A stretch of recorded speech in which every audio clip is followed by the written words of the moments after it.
Assalamualaikum warahmatullahi wabarakatuh. Selamat sore. Perkenalkan kami dari kelompok 1.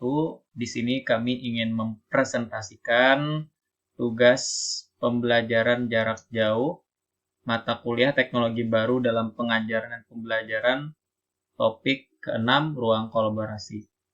Nah, di sini untuk kelompok 1 beranggotakan saya sendiri Reza Syarif, kemudian ada Minawati Dewi, kemudian ada Nur Hidayah, Sari Mulyani Helda, dan Siti Rahmah.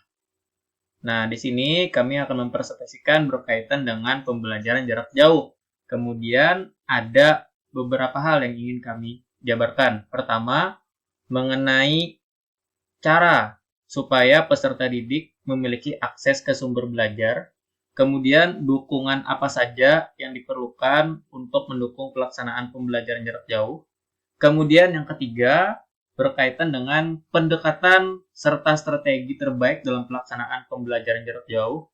Kemudian apa saja sih keuntungan dan juga keterbatasan dari pelaksanaan pembelajaran jarak jauh. Nah, untuk pembahasan pertama akan dijabarkan oleh teman saya. Persilakan.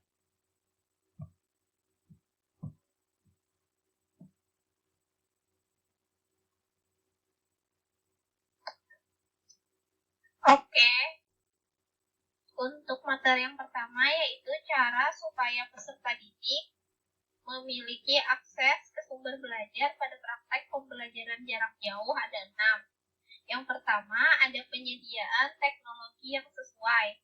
Memastikan peserta didik memiliki perangkat teknologi yang sesuai seperti komputer atau laptop, jaringan internet, dan aplikasi yang diperlukan untuk mengakses sumber belajar. Yang kedua, ada mengembangkan kurikulum yang fleksibel. Kurikulum harus dirancang dengan fleksibel sehingga peserta didik dapat mengakses sumber belajar secara mandiri disesuaikan dengan kondisi setempat. Yang ketiga, ada penyediaan sumber belajar yang beragam. Memastikan sumber belajar yang tersedia dapat diakses oleh peserta didik dalam berbagai format seperti teks, audio, video, dan lain-lain. Yang keempat, ada pemberian bimbingan dan dukungan. Memastikan bahwa peserta didik dapat mendapatkan bimbingan dan dukungan dari guru dan konselor untuk mengatasi masalah yang mungkin dihadapi dalam mengakses sumber belajar. Yang kelima, ada penyediaan akses terjangkau. Memastikan bahwa peserta didik dapat mengakses sumber belajar dengan biaya yang terjangkau seperti dengan menyediakan akses internet gratis atau menyediakan sumber belajar yang dapat diunduh secara gratis. Yang keenam, ada pemantauan dan evaluasi. Memantau dan mengevaluasi ketersediaan sumber belajar dan aksesibilitasnya secara teratur, serta memberikan umpan balik dan perbaikan yang diperlukan. Selanjutnya akan dilanjutkan oleh rekan.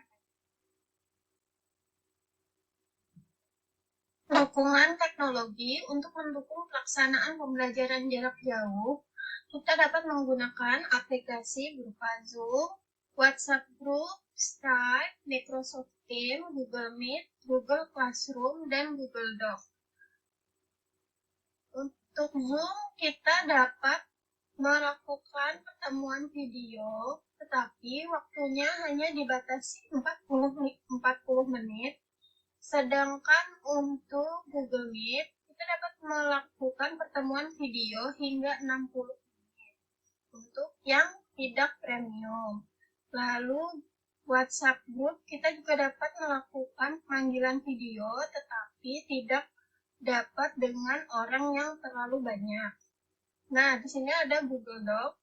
Google Doc memungkinkan kita menulis dokumen bersama-sama teman untuk jarak jauh. Ya, selanjutnya akan dijelaskan oleh teman saya. Baik, selanjutnya saya menjelaskan perihal cara bagaimana dengan melakukan biar peserta didik mendapatkan akses dalam sumber belajar, kemudian menjelaskan mengenai apa saja sih teknologi yang didukung dalam pembelajaran jarak jauh. Nah, tentu hal ini tak lepas dari pendekatan dan strategi yang digunakan oleh guru. Jadi di sini saya akan menjelaskan perihal pendekatan dan strategi yang terbaik dalam pelaksanaan pembelajaran jarak jauh. Ada 3. Pertama, penyajian informasi, kemudian perhatian terbalik, dan yang terakhir adalah akses ke sumber belajar. Yang pertama mengenai penyajian informasi. Elemen standar untuk setiap pembelajaran adalah penyajian informasi yang melibatkan tidak hanya strategi yang digunakan oleh guru, tetapi juga prosedur dalam pendekatan yang berpusat kepada peserta didik. Yang pertama ialah presentasi dan demonstrasi guru, seperti video yang disiapkan oleh guru mengenai cara menyelesaikan tugas tertentu yang bisa ditonton oleh peserta didik. Kemudian, presentasi peserta didik atau kerja kelompok kecil.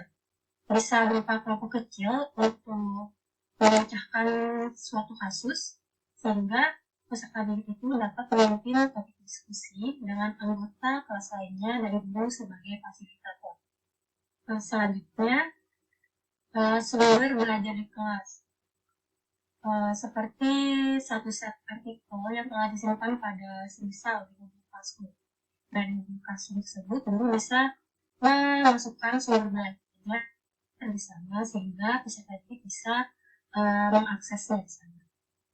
Untuk memberi pengantar pembelajaran yang dibutuhkan untuk obrolan yang akan membantu peserta terkait topik pembelajaran. Selanjutnya, suara langsung atau rekaman musik dan suara lainnya. Semisal guru meminta penulis atau pakar tertentu untuk menyiapkan sebuah podcast yang tersebut bisa diakses oleh peserta didik untuk menambah pemahamannya terkait materi yang akan dipelajari. Kemudian akan dilakukan diskusi di dalamnya. Kemudian gambar gerak yang disajikan dalam bentuk video untuk peserta didik dalam pembelajaran. Selanjutnya, berlatih umpan balik. Kita ketahui bersama bahwa sebagian besar pembelajaran terjadi ketika peserta didik berpartisipasi aktif di dalamnya dalam proses materi yang sedang dipelajari. Nah, dalam hal ini, guru mendorong berbagai aktivitas, seperti kegiatan tanya jawab yang dilakukan selama atau setelah pembelajaran berlangsung. Kemudian, di sini guru akan menginginkan pertanyaan untuk melibatkan peserta didik pada tingkat berpikir kritis. Nah, dalam hal ini, guru juga dapat membantu peserta didik meningkatkan kemampuannya untuk berpikir kritis terhadap kasus tertentu melalui pertanyaan. Selanjutnya ialah kegiatan berdiskusi. Guru mengajak peserta didik berdiskusi tentang topik yang menarik dan memungkinkan peserta didik untuk membawa informasi tambahan dari sumber belajar yang mereka temukan di dalam informasi. Yang selanjutnya, pengujian. Nah, dalam pengujian ini dapat membantu peserta didik untuk mengenali area di mana mereka perlu mempelajari topik lebih banyak untuk memahami detail masalah yang sedang dibicarakan.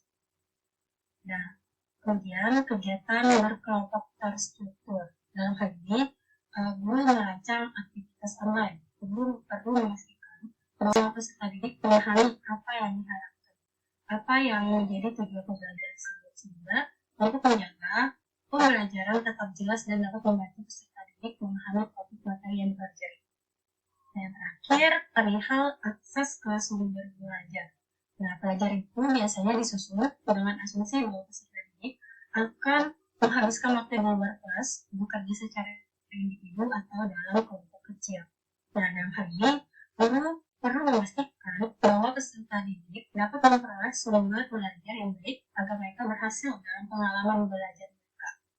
Nah, sumber ajar tersebut bisa berupa bahan teks seperti buku teks, e-book, kemudian bacaan tambahan lainnya, kemudian lembar kerja. Selanjutnya, dalam bahan teks ini, dalam pengaturan pembelajaran online, memberikan bacaan atau lembar kerja tambahan yang akan membantu peserta didik mendapatkan kepercayaan diri dalam bekerja secara baik. Selanjutnya, materi audiovisual. Semisal podcast yang tadi yang dapat diakses oleh peserta didik untuk menambah pemahamannya terkait materi tersebut. Kemudian sumber belajar online misalnya guru dapat menemukan cukup banyak materi online untuk menggunakan peserta didik. Nah, beberapa sumber belajar online bersifat interaktif dan dapat memberikan pengalaman belajar tambahan kepada peserta didik. Nah, dalam sumber belajar online ini, guru bisa share, membagikan sumber belajar online yang bisa diakses oleh peserta didik. Tersebut juga sebagai filter informasi yang didapatkan oleh peserta didik. Kemudian yang terakhir adalah bahan pustaka, semisal suatu dokumen yang memperkenalkan akses peserta didik ke bahan perpustakaan. Guru dapat memastikan bahwa semua peserta didik akan memiliki kemampuan untuk menemukan materi yang akan membantu mereka dalam menyelesaikan tugas dan tugas. Dan sumber belajar itu bisa didapat misalnya di website Kemendikbudristek yang memberikan banyak sekali informasi dan dari sejumlah lembaga publik tanpa biaya. Baik, kemudian mengenai pendekatan strategi dalam pelaksanaan pembelajaran jarak jauh. Untuk materi selanjutnya akan dipaparkan oleh kakak saya. Baik, selanjutnya adalah keuntungan pelaksanaan pembelajaran jauh. Yang pertama adalah melatih kemandirian. Dengan belajar daring di sini, peserta didik tidak bertemu dengan guru mereka. Dalam hal ini, peserta didik dituntut agar lebih mandiri belajar tanpa adanya pengawasan dari seorang guru. Di sini, peserta didik belajar dengan melakukan sebuah riset secara mandiri yang dilakukan melalui media internet atau sumber lain. Kemudian yang kedua, terlatih menggunakan teknologi informasi. Seperti yang kita ketahui bahwa teknologi informasi terus berkembang. Dengan pembelajaran ini, peserta didik dapat lebih menguasai dan juga mengenal aplikasi yang terdapat dalam pembelajaran daring. Kemudian yang ketiga, waktu dan tempat. Peserta didik dapat melakukan proses pembelajaran di mana saja dan kapan saja, tetapi harus terhubung dengan koneksi internet, sehingga mereka bisa mengikuti pembelajaran daring sesuai waktu yang disepakati oleh guru. Kemudian, keterbatasan pelaksanaan pembelajaran jarak jauh. Yang pertama, fokus mudah terganggu. Dengan pembelajaran daring, peserta didik kebanyakan mengalami fokus yang terganggu, biasanya seperti keadaan rumah yang berisik, peserta didik saling berkirim pesan dengan peserta didik lainnya ketika guru sedang menjelaskan karena tidak diawasi secara langsung. Kemudian yang kedua, jaringan yang tidak stabil. Belajar daring tentunya berkaitan dengan jaringan. Dengan jaringan yang tidak stabil akan membuat peserta didik ataupun guru tidak dapat mengikuti proses pembelajaran daring. Bagi peserta didik ataupun guru yang rumahnya tidak memiliki infrastruktur jaringan seringkali mengalami kesulitan dalam pembelajaran daring ini. Kemudian yang ketiga, kurangnya interaksi dan pengawasan. Pembelajaran daring membuat peserta didik dan guru tidak bisa bertemu. Hal ini membuat kurangnya interaksi terhadap mereka. Terlebih lagi, pengawasan dari seorang guru yang berkurang disebabkan pembelajaran yang tidak bertemu karena jarak. Demikian yang dapat saya sampaikan. Serahkan ke moderator. Baik, demikian yang dapat kami presentasikan. Semoga ilmunya bermanfaat dan bisa diterapkan dalam pembelajaran nantinya. Sekali lagi, saya akhiri. Wassalamualaikum warahmatullahi wabarakatuh. Waalaikumsalam warahmatullahi wabarakatuh.